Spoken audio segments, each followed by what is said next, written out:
Now CBS This Morning co-host Charlie Rose on assignment for 60 Minutes. Tonight we're going to introduce you to one of the most innovative thinkers of our time. He is a man who has had an enormous impact on our everyday lives. David Kelley is the founder of the Silicon Valley global design firm IDEO.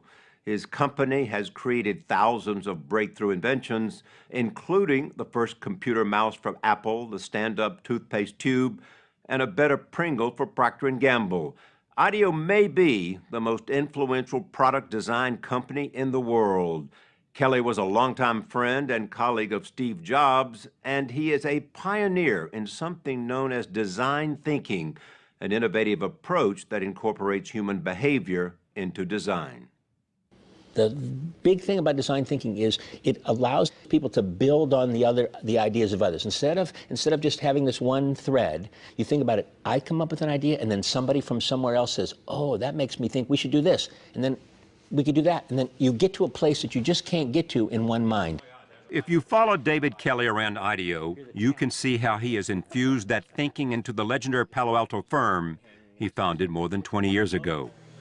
Breakthrough ideas happen every day here. The key to unlocking creativity at IDEO may be their unorthodox approach to problem solving. They throw a bunch of people with different backgrounds together in a room. So you're in the business end? Yep. My background's in software engineering. Journalism. Aerospace engineer. Doctors, opera singers, and anthropologists, for example, and get them to brainstorm. You got to have a certain culture. You got to have collaboration. You got to have diversity. You got to have an anthropologist and a business person and an engineer and a computer scientist. All of those kinds of. You got it. That's the hard part. Is the cultural thing of having a diverse group of people and having them be good at building on each other's ideas. They encourage wild ideas and visualize solutions by making actual prototypes. But the main tenet is empathy for the consumer, figuring out what humans really want by watching them. If you want to improve a piece of software, all you have to do is watch people using it and see when they grimace and then correlate that to where they are in the software, and you can fix that, right? And so the thing is to really build empathy, try to understand people through observing them. In other words, their experience will communicate what you need to focus on. Yep, exactly. It is a concept that had its genesis in 1978, when Kelley and some Stanford pals took the notion of mixing human behavior and design and started the company that would eventually become IDEO. One of their first clients was the owner of a fast-growing personal computer manufacturer by the name of Steve Jobs. He made IDEO because he was such a good client. We did our best work for him.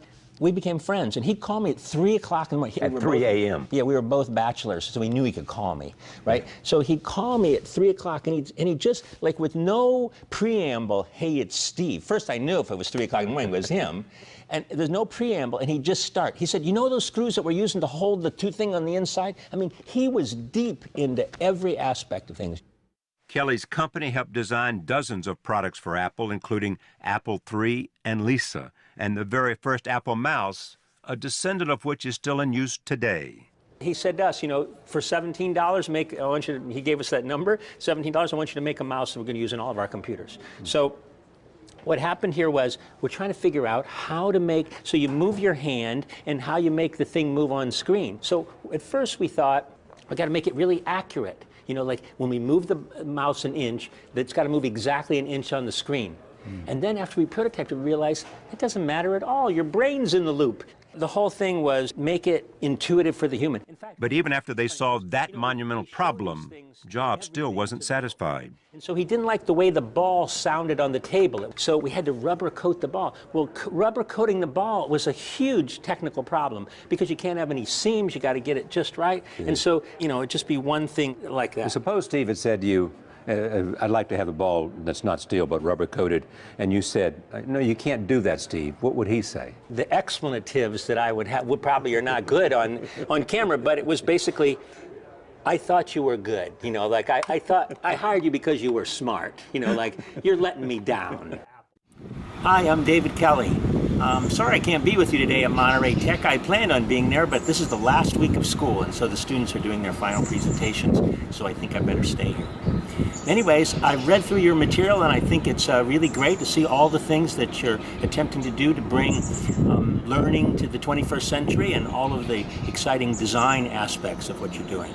If I was there, I'd really only have one thing to talk about, which is that you should really be doing small experiments. That we have this thing called bias towards action. So instead of spending a lot of time planning or deciding what you might do, we really believe that you just start doing it. And so anything that you think of that would be good for the students or for how you might introduce new ways of thinking or learning, just try it. And what happens, we believe, is through a series of small successes. When you do these little experiments, you have these small successes, and that results in a confidence that you do more and more. So start experimenting if you really want to have innovation be central to the process of how you teach students to learn. So have a good conference, and I'm here in Palo Alto, Stanford University, thinking about you and wishing I was there. Thanks.